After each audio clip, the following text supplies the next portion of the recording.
My bad.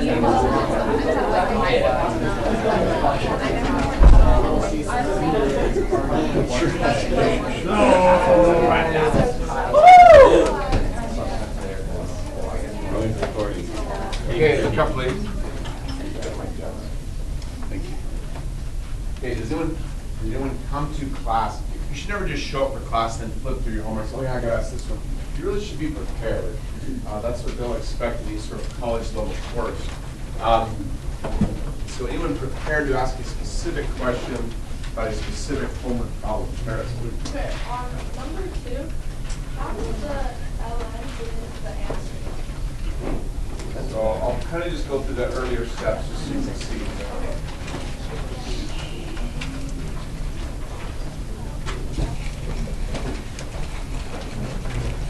Harris, read 2, please. F equals x times 2x.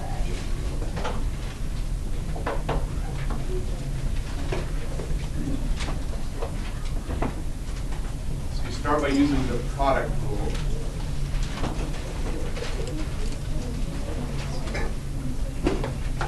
Pretty good to there. Anyone else have questions at that point? Just use the product rule.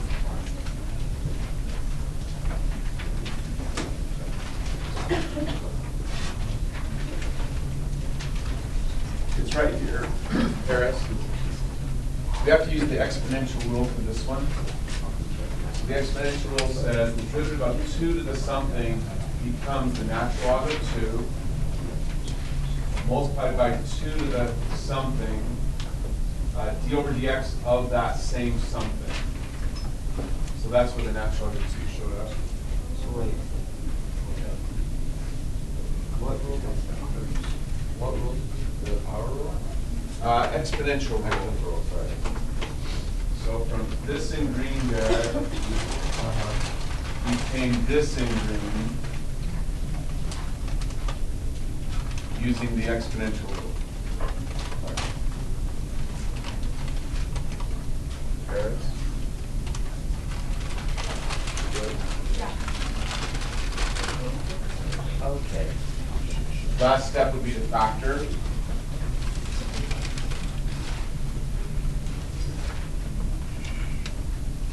Somebody raise your hand and tell me, I say this a lot in class, what do I mean when I say that the test has many, many traps? What does that mean?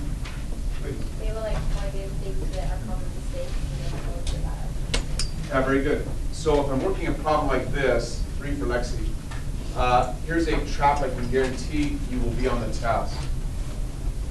We need to factor this expression, and so somebody identify what are the factors of this expression and what are the factors of this expression. So different. 2 to the x is the only factor here, really, although it's always 1 times 2 to the x. And then here? Nice, because this is just 1. Brittany, you need to. Taylor Anderson. So we pull out the common factor. 2 for Deborah. Somebody, what's left here? Like when you remove the common factor, what factors remain here? Number 1. Or go ahead, sorry, 1. Okay, Lexi and everyone else, that's the trap I'll set for you. Many people typically forget the 1, so I'll have an answer where the 1 is not included. That's an example of a trap. When you factor out the 2 to the x, there's still a factor of 1 that remains. Always. Always. So anytime it's dx over dx, you keep the 1, like even on the Over here? right side, yeah. This will equal 1, but 1 times the rest of them is just 1, so we don't have to write that value. We can just write x ln of 2. Just crucial that you remember when you factor out the 2 to the x, a 1 remains here. Please. So the 2 to the x is now outside of the whole equation. Is that what you did?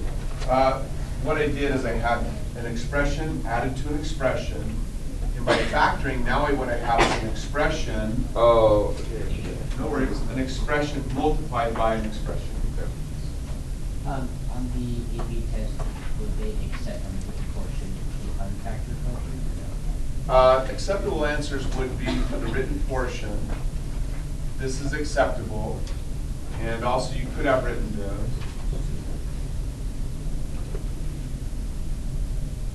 For the written portion. Okay. You do have to know how to factor for two reasons. One, because of the multiple choice section. Yeah. Second reason is that in Unit 3, we'll work a lot of problems where you have to do all of this, get to the factored form, and then use this to continue, to answer the rest of the questions. So, please, Chuck. If it had been plus instead of minus in the one of the original ones, how would you factor out the 2x then? Or could you not? You mean if it's been minus instead of Yeah, plus? if it was like 2x minus. Right. No worries, I'll just write it down. So your example is something like this. Let's go to a new board here. Like if I had 2 to the x minus ln of 2, 2 to the x. Pull out the 2 to the x. There's still a factor of 1 remaining there, minus ln of 2. So it doesn't affect it. I mean, it kind of depends on how you look at it, but Well, yeah. Does that answer your question? Well, no? You know what's come from, oh, please. 20? 20? 320 over. Okay. So it says f of x equals 1 over e to the 3x plus x squared. Did I write correctly? Yes. Good. So I have to use the quotient rule. So, bottom. Here's another trap. Anyone wants to see the trap, look up. It's really common to forget the parentheses. You can't forget them.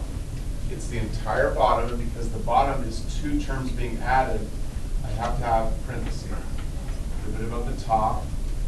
Questions so far. Not finished, but. So then minus. There's another trap right there. If I work the quotient rule with a plus instead of a minus, you get a different result. That will be one of the wrong answers. So make sure you remember quotient rule is subtraction.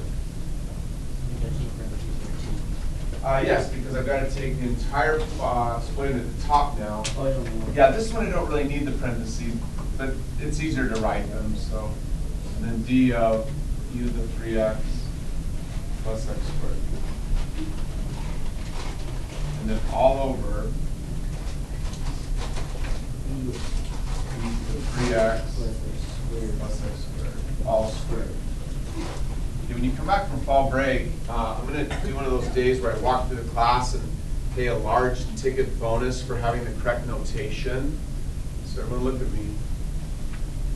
If I come to check your work and you're not writing the denominator, I'm not paying you any bonus. The denominator is part of the quotient rule. You have to write it correctly to get points on the AP test. A question? Okay. Hey, good news. What's the derivative of 1? 0. 0. What's 0 times whatever? 0. That's nice. This one I think we can do without writing a lot of steps.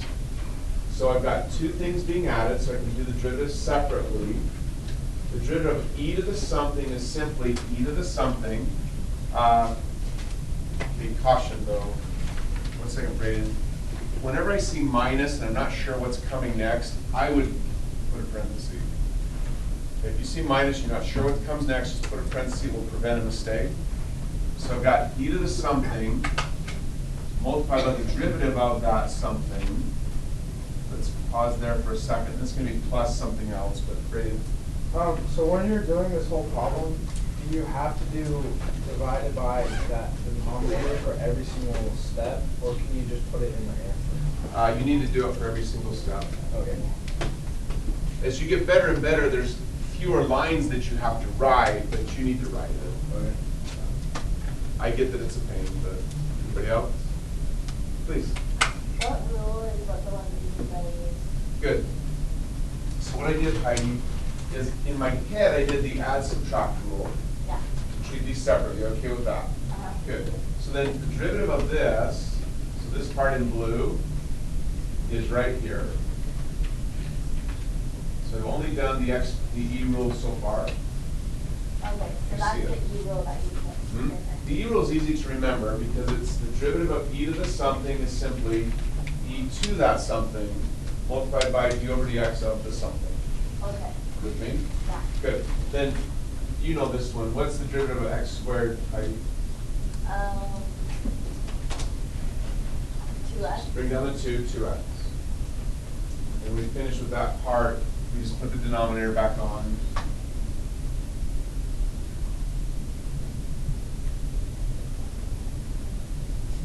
Questions?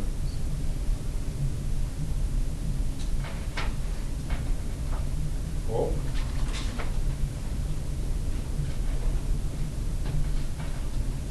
You guys know this one as well. Just say it. What's the derivative of 3x? 3.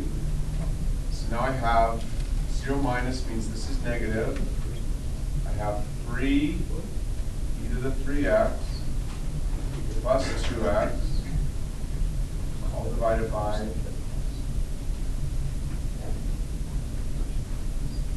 and we're finished. Questions?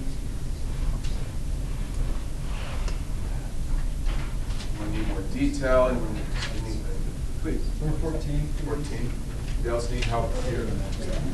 We'll just wait a second. Please, try this. Could you just write out how you got the 3e to the 3x for the very last part?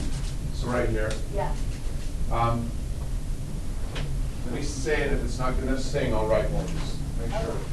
So you tell me what's this d over dx of 3x going to become?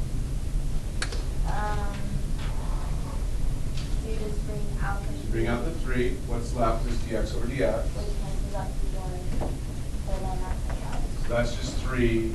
3 times e to the 3x. Okay. Did that help? Yeah. Do you need to write anything? Just making sure. Anyone else? Please. How did you get like The 0. So Ashley, you'll see it. What's this equal to? 0.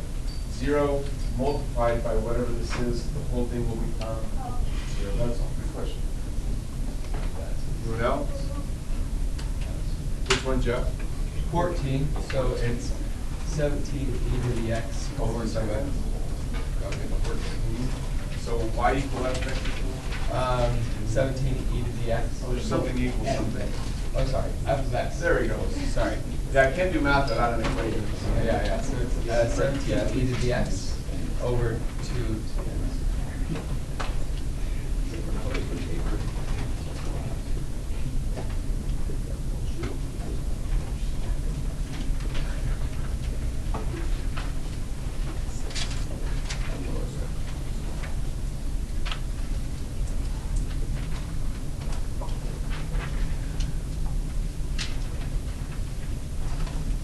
Questions today? Okay, please note a difference. Look, because this expression is simply 2 things being multiplied, 2 terms being multiplied, 17 times e to the x, there's no need for parentheses here. Because I have 1, 2, 3 things being multiplied, written next to each other is sufficient to indicate that those are 3 things being multiplied. You don't have to have parentheses in this situation. Before we had to have the parentheses because you had 2 things being added and then being multiplied. So really good? So what I've done so far is the quotient rule. Go to the next line. Do the x. Okay, I pull out the 17 because that's just a constant. Just write it down. Okay, finding the derivative of e to the x is not difficult. The derivative of e to the x is simply e to the x multiplied by the derivative of the x. So we need any more help to there. We can catch up, you know, sort of. Parentheses around the 17 e to the x. Not in this case for the same reason as over here. You got 1, 2, 4 things being multiplied, written next to each other. There's no ambiguity about whether we're adding or subtracting or multiplying, so we're good. Good question. Ellen? So why can't you on the second line do D17 over dx and then dx over dx? No They're rule two allows separate. that. Yeah, no rule allows that. Everyone listen to Ellie. She's actually stepping in a trap, so it's a really good question. There's no such rule that says the derivative of 17 e to the x can be found simply by taking the derivative of each piece separately and then multiplying. That's a big trap. That is never true. That is never true. So don't ever do this. But then, Go ahead, keep talking. so is it when it's like D17 plus dx? Yes, So perfect. it's when it's plus? Yes, the add is when you subtract can rule. take them. Yep, the add subtract rule works perfectly. So I can't do this one, Ellie, But no. it's not when we multiply. So I can do this. It is totally legal to separate that into 2 separate derivatives. So then the one in the problem is the constant. Right, because the constant rule is just easier. Yeah, that's valid. Question? Please check. So with the when it's d derivative e to the x, do you not use the power rule to get the x down? Can't use the power rule.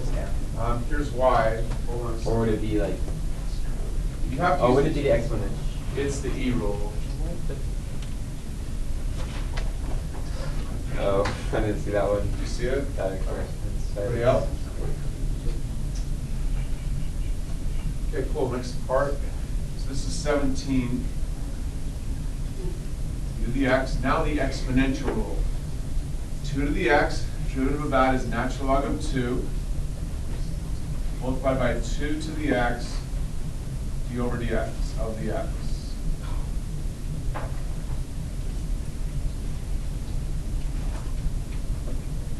Jeff? Can you go with the, Chance, you can just sit at my table. with the, that's the exponential, can you just go back and show me that again? Uh-huh.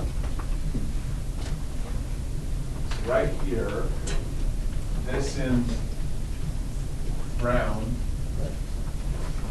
using the exponential rule becomes this. Okay. You see it? Yeah. Sure.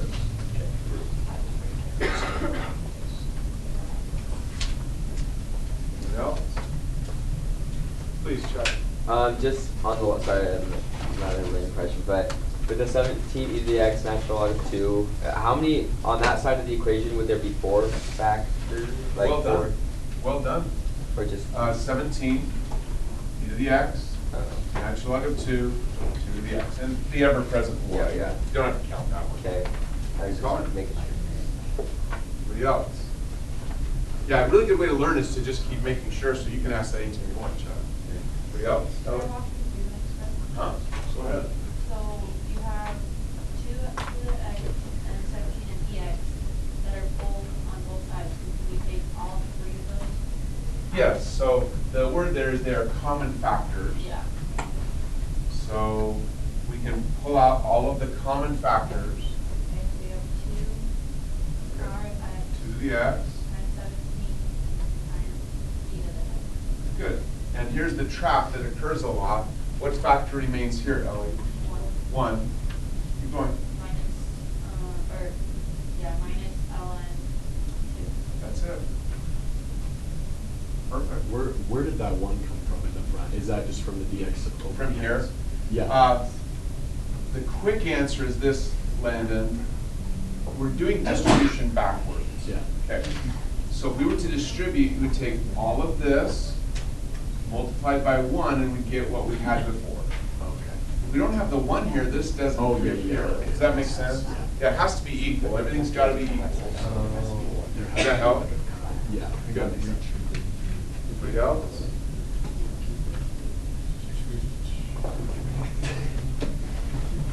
Okay, I want to see your eyes on this one, so look over here, look over here, look at me. Please remember, you can only divide to make 1 when the numerator is factored and the denominator is factored. Otherwise, illegal. So this numerator is now factored. Someone practice, tell me what are the factors of that numerator here? So Jeff? 2 to the x, 17 to the x. And 17 and then e to the x. And then. Good, the rest of the junk there. Perfect, yeah. yeah. So the numerator is factored. Somebody else, are there any factors of the numerator which match factors of the denominator? 2 to the x. 2 to the x. So this 2 to the x can divide with one of these to create 1. An interesting thing is going through my head right now, Landon. Like I successfully fought off the temptation to call you by that other name. Yeah. And at the same time, I'm trying, oh, there I go, Benedict. There we go. Tell me the name, Benedict. Benedict Cumberbatch. Yeah, there you go. So what does it go? So now it would be 17 e to the x, parentheses 1 minus natural log 2, close parentheses, Nice. over 2 to the x. Good job, Benedict. All right. What's your name? Sweet. Stop calling you that other name, so we don't need to mention that. It just causes confusion. That makes sense. Yeah. It's good work. So if we were to just leave it as the first equation that we got, would that be wrong? Only on the written portion of the AP test. On the multiple choice, you're going to have to find the second answer. And in Unit 3, you're going to want the second answer because it's a lot easier than using those. Okay. Hannah? So what happened to the exponent of 2 when you did the final answer? 'Cause so you did like, you combined 2x and 2x. You're running where this ended up? Yeah, I'm kind of confused how it turned into this 2x. Hold on. Hold on.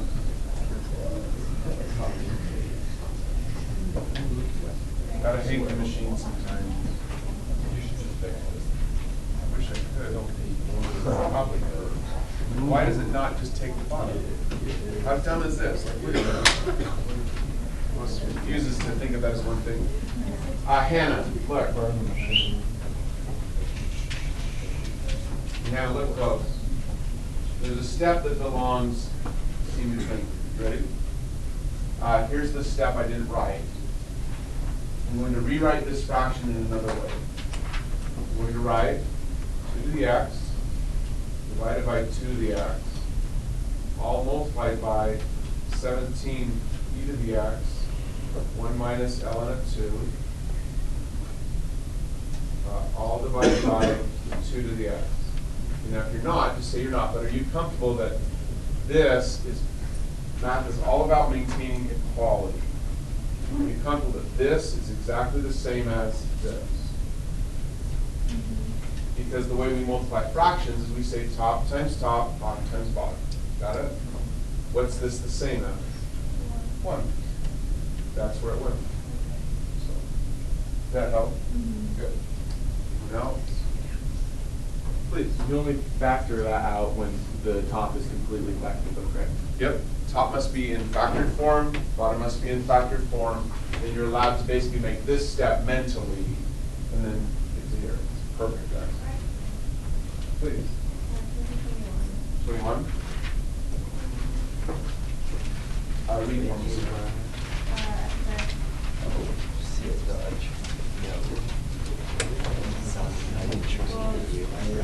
It's like this. It's like this. I'm coming up with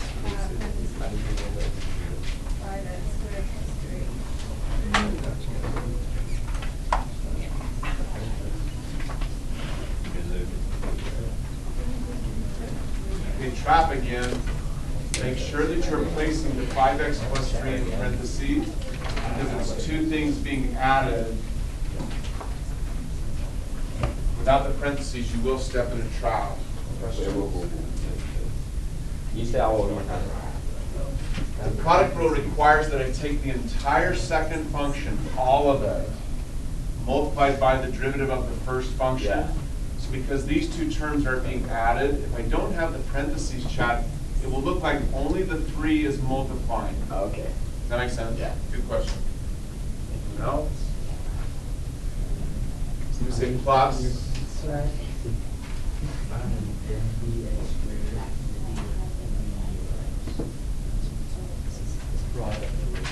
The product rules.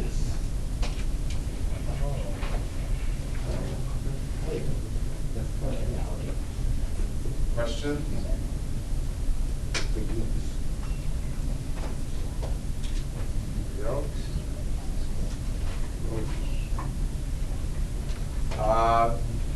E rule is easy to use. The derivative of e to the anything is simply e to that same anything multiplied by derivative of whatever that anything was. When you have questions to there.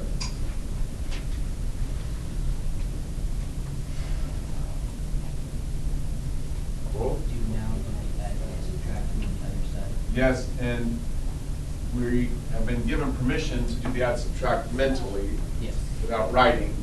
So we say we need the derivative of 5x squared. So bring down the 2. 2 times 5 is 10. The new exponent is just 1, so that's just 10x. And then what's the derivative of 3 alone? 0. You need me to write more detail, I'm glad to do it. Question, so on dx over dx squared, so dx squared over dx, why is it still squared on the top? Why is dx still squared? What we had was we were taking the derivative of e to the x squared, Right. using the e rule. The e rule says d over dx of e to the something is e to that same something multiplied by a derivative of that something. Oh, so, okay. You see that? Yeah. Yeah. Please. Wait, will you show how you got the 10x? The 10x. Yeah, just walk through how to do it in your head, like how to get it. You're okay. So this right here is Derek and Hannah, everyone else. The steps here, I use the add subtract rule first.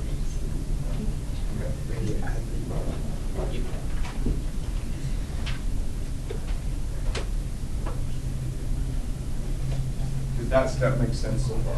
Yeah. Hannah, Look it up. get there. Pull out the constant.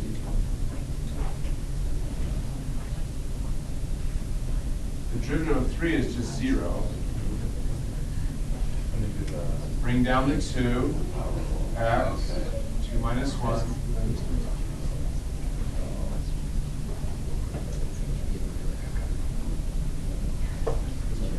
Okay. Bailey? Why do you put parentheses around the 10x? No need for them. It didn't hurt anything. I didn't even really, I know what I was doing, sorry. I was just kind of thinking that this was going to become more than one thing. Hey, listen, 3 tickets for Bailey. Everyone look up. Look at me. Don't miss this tip. If you really don't know what something's going to become, a parentheses is a good idea. Because Bailey, if this had become 2 things being added, the parentheses are required. So if you're uncertain, better to put in the parentheses. So like the d with 3 over dx didn't equal 0 actually. Right, yeah, exactly, Then perfect. we do that. If this had turned out to be 3, then I'd have to have 10x plus 3 in parentheses. Yeah, okay, yeah. Perfect. Bailey, did that help? Yeah. Good. Everyone else? Keep going.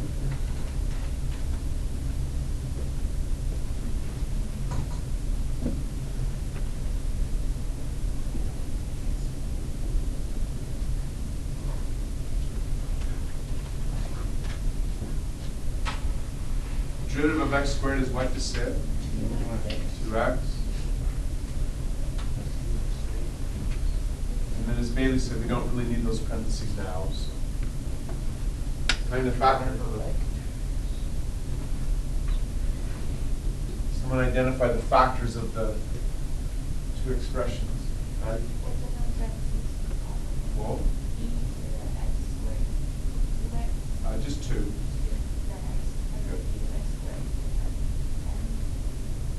Nicely done, perfect. Someone tell me what factors are present in both expressions. Let's go, Sarah.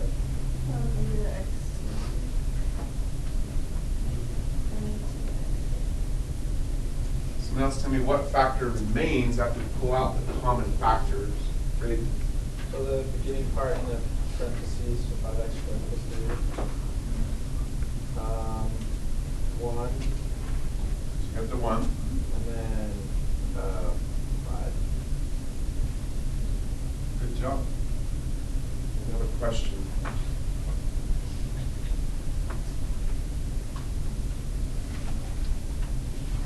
Good. Cool.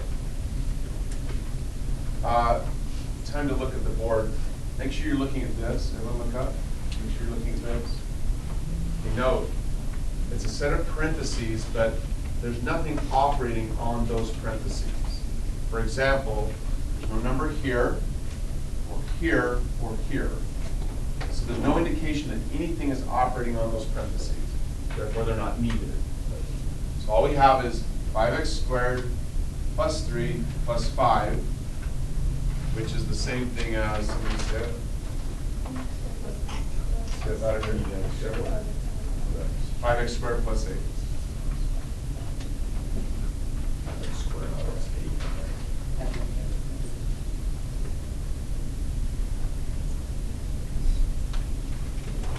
Oh, you gotta start on that. Oh, please, Ellie. And you can only do that because there aren't the number before, after, or next. The parentheses. For the parentheses. Yeah, the parentheses, we kind of start in grade school, people saying, okay, the parentheses indicate do this first. I don't really use that much anymore, I mean, kind of. Okay. Orders of operation. It's, the other big important reason for parentheses is to indicate that everything that is inside the parentheses is being operated on by something. And it's not in that case. Not in that case. Perfect. Because on either side of those parentheses, there's no operator, there's no number, there's no exponent for those parentheses.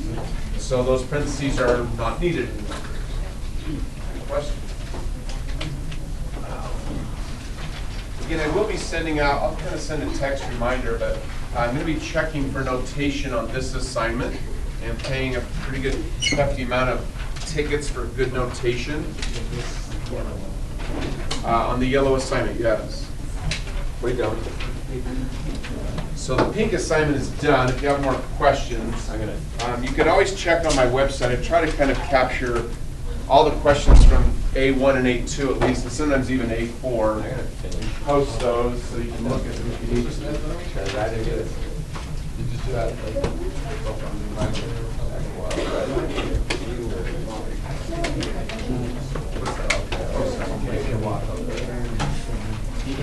If you pay the company, then yeah, those should be.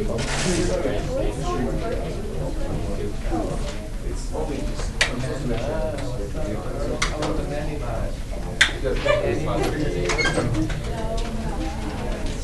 Nanny for your uncle? You can have this back. Never mind, my ancestor. Yeah. It says how cute. Hey, Mr. Smith. When are we like putting it back? Today. Like the last 10 minutes. Okay, sounds good. No worries.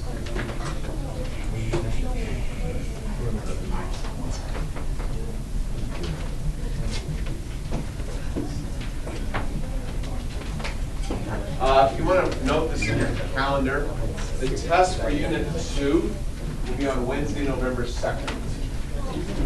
The test for Unit 2 is on Wednesday, November 2nd. So the Wednesday when we look back, like 2 weeks in a row. Essentially. Yes. Yes, there you go, yeah. Yeah. It's very confusing with the fall break. You're right. There will be no other homework assignments in Unit 2. The homework assignment that I'll text out today is the last homework assignment for Unit 2. Unit 2. After that, we'll do some practice test things to get you ready for Wednesday, November 2nd.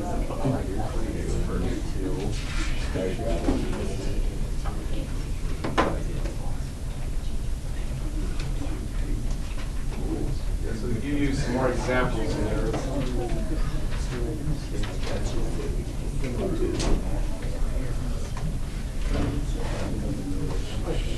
You have a read to me.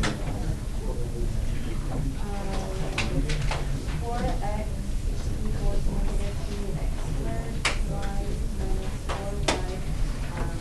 squared y minus. Oh, sorry. Minus 4y. Thank you. Okay, please don't do your homework here. You guys should know that by now. Okay. No bonus points for doing homework here. That's junior high. Welcome to college.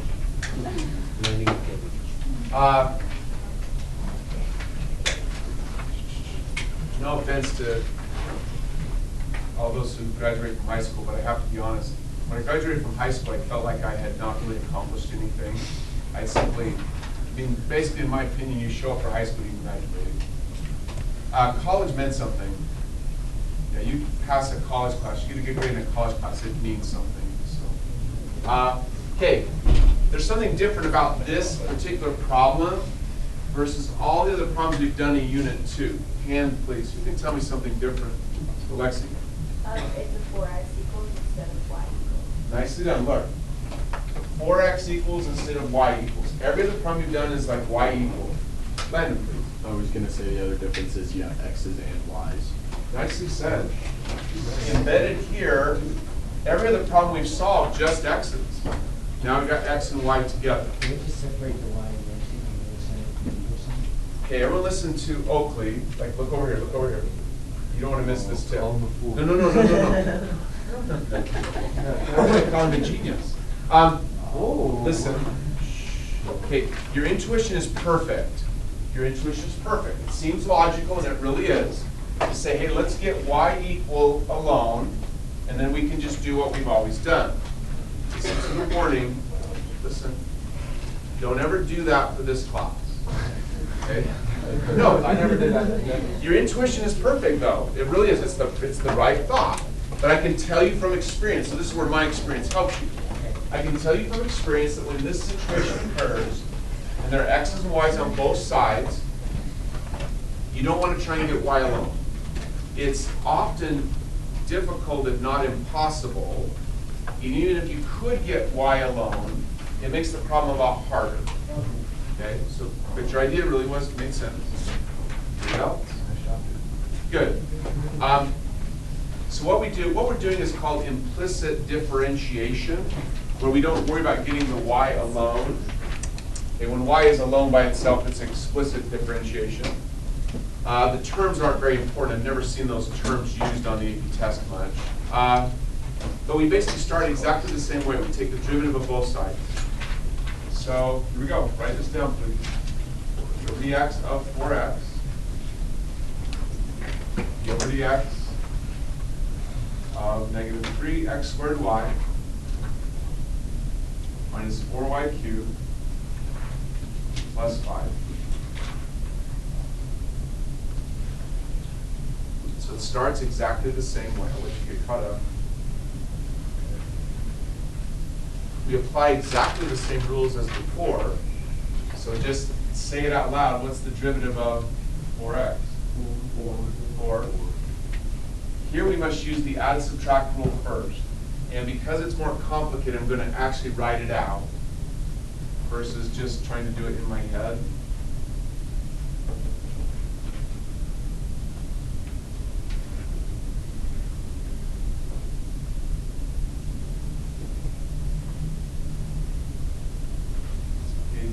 Did anything I write cause anyone to feel like that doesn't make sense to me? Just the add subtract rule, perfect. So from here to here is just using the add rule. Over here I actually use the constant rule to get this way.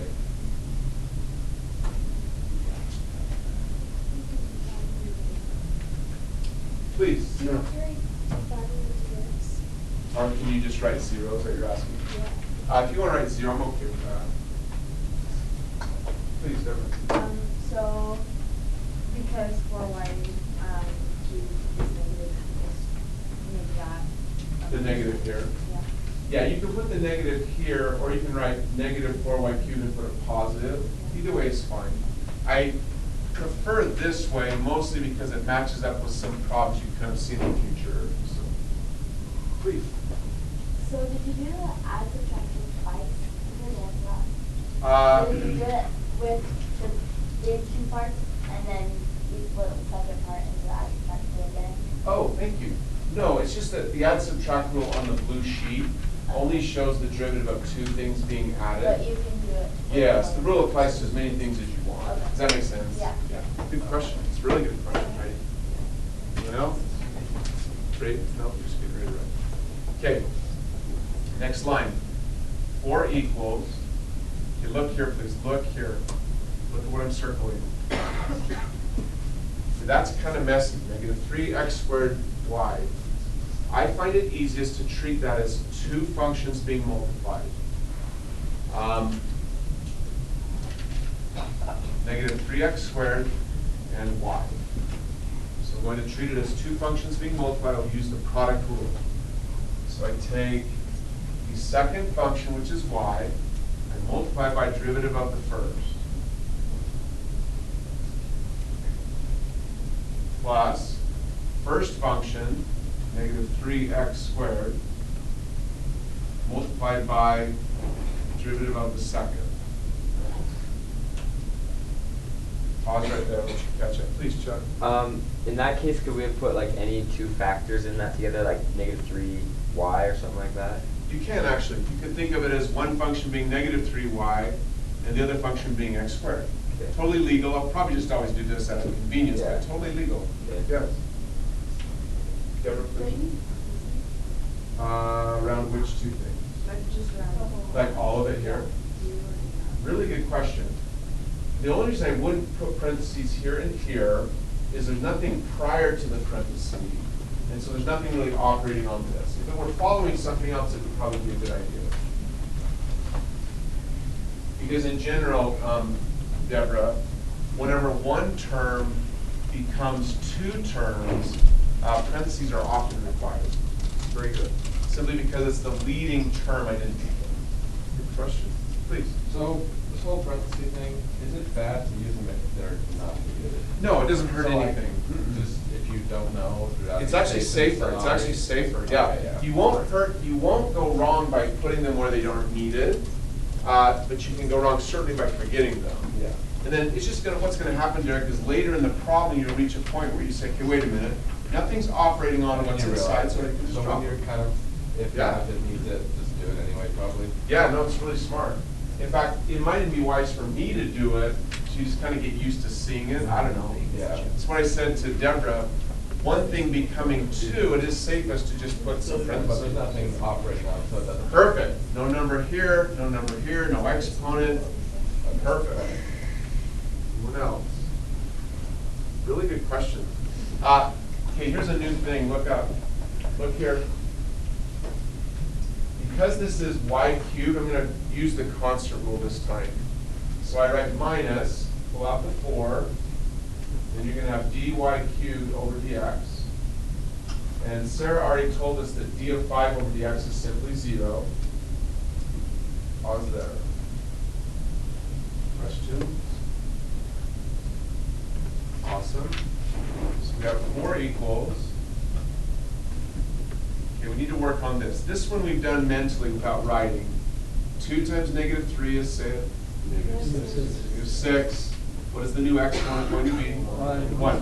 So this is just negative 6. So I have y multiplied by negative 6. So that's negative 6. It is traditional to write in alphabetical order. Not required, just tradition. Please, Mike. Will you just remind me what that rule is called? From here to here. Yeah. We're using the constant rule and the power rule simultaneously. Okay. So the negative 3, I just kind of remember that it's there, but don't worry about it. Okay. The power rule would mean I got to bring down the 2, And then. and the 2 would multiply by the negative 3 to make the negative 6. X, this becomes 1. Good question. Lindsay, are you just making sure? It's kind of like an auction. You flinch, and I tend to go like this. So. Anybody else? Okay, plus. Oops, wrong color, sorry.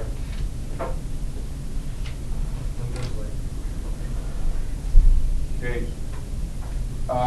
Here's something new. Look up. This is dy dx, not dx over dx. This is why I was really big on saying you must write the dx over dx, so that when we get to implicit differentiation, you don't forget that dy over dx does not become 1. dy over dx is just dy over dx. So this is going to be net. We can get rid of this plus now. You just say minus 3x squared dy dx. And minus. Question. Oh, please, Hannah. Why wouldn't you do the constant in the power of the second negative 3x? This one here. Yeah. Perfect. Yeah. There's no operator here. There's no ddx operator, so we don't use any of the derivative rules. It's already been operated. Perfect. It was operated on earlier using the product rule. It's perfect. Anybody else? No, it's perfect. It's perfect. Nice job, Mr. Gleason. Okay, here we have the 4 parentheses. Bring down the 3, multiply by the base, change the exponent. And here's why I insisted that you write d over dx of whatever the base is. And in this case, the base is y. So that also does not end up being 1. What I found was, if I did not teach you, like years ago I found that if I didn't teach the class to write the dx over dx, when we got to implicit differentiation, it was like everyone had a panic attack. But now no one seems to be bothered by this because you're used to it. So. Question. Okay, somebody describe, what is the goal of this problem? Jen? Is it find the tangent slope at a specific point on the initial graph or initial function? Perfect, perfect, perfect. This equation right here, this equation, if you plot the x's and the y's, you get some sort of graph. And we'd like to have a way of finding the tangent slope of this graph at any x, y coordinate. This symbol, look here, hey, look at me, don't everyone turn away too quick. Anna, look up. This symbol represents what Chan's just said. This is the symbol that represents the tangent slope of this equation at any x, y coordinate. So all that's left to do now, the calculus is finished. We just want to get dy dx alone. We want it to say dy dx equals this formula. Just like look at the other problems we've done. Look here. We got dy dx equals this formula. The goal is exactly the same as before. We just need to do some algebra. Because y equals, like they're the same thing, y and dy dx. Yes, very good. The x and the y in this equation, Ellie, mean exactly the same thing as the x and the y in this equation. It's just an xy list. You know, it's a function, it's a list of points. We just started with an equation that didn't have y alone. Now we're just going to get dy dx to equal because the meaning hasn't changed. Landon? Now would you just kind of combine all the like terms and simplify it? Yes, we're going to do one thing that will help make the algebra easier first. And that's simply use an abbreviation. So I'm going to write 4 equals. So I write 4 equals negative 6xy minus, a nice abbreviation for dy over dx is y prime. So we write 3x squared y prime minus, now please note, there is no distribution here because nothing here is being added. So you do not, repeat, do not say negative 4 times 3, negative 4 times y squared, negative 4 times dy. That's wrong. There's no distribution. If you have 1, 2, 3, 4 things being multiplied, you can multiply any 2 if it's easy. So which 2 multiply easily? 4 and the 3 make negative 12. But the rest don't multiply easily, so we don't do anything. Y prime. You may have never wondered about this, but has anyone ever noticed that we don't typically write exponents that are equal to 1? Yeah. This is why. Because you get a confused y Yes. and y prime. Yeah, that's why. It makes you up, right? Yeah. Cool. I always just thought it was overcomplicated. Good answer. That's exactly why. I didn't want you mixed up with y prime. It's perfect. So is y prime just the same thing at dy over dx. Yes, just an abbreviation. It just makes it easier to look at, makes the symbol manipulation easier. It's perfect. Uh-huh. So, Maddie, this set of parentheses has a expression plus an expression. So if there had been like a number 6 over here, we would have to distribute to both because of the addition inside the parentheses. When inside the parentheses is simply multiplication, no distribution. That's it. Anyone else? Perfect. We need to get y prime isolated. So, somebody suggests, what's something algebraic we can do to get y prime more alone? Right? Do you divide by y prime? Not yet. We want to do the easy stuff first. If you divide by y prime, it actually makes it real messy quick. So just simple things, simple things. Brady. Factor a -3? Or divide by? We'll factor eventually. Think of it this way. Oh, how do you know? Can you just take out the y prime? Like Not take really. it out, but factor it out? We will excuse me. We will factor the y prime for sure. I just kind of want to get rid of this first. All right. So I'm just going to add that over. Now I'm going to do a Heidi said. I'm going to factor the y prime from the expression on the right side of the equation. Because by factoring the y prime, I isolate the y prime further. So if I factor out a y prime, Heidi, what's left? -3x squared minus 12x. 12y squared. Yeah. No worries. Perfect. Questions, anyone? Could you have combined the -3x squared y prime and the -12y? No, because they're not like terms. You can only add terms that are of the same exact type. But they both have x squared y prime. True, but then this one has a y squared. Yeah, like means they must be the sorry, I same didn't see exact that. type. Can you factor out the -3? We could, but we don't want to, Okay. because we're trying to get the y prime alone. Oh, right. Yeah, we just want to isolate the y prime. Even though 3 could be factored, we don't want to. No, you just divide both sides. Nice. Just divide both sides by the big chunk. Derek? So when you pulled out y prime, and then let's say we distribute it back through, how would you get y prime again? If that makes sense. No worries. Just So like you say this, It's you're really good. simple. I just You're fine, you're fine. So this times this would become this. Do you agree? Oh, yeah.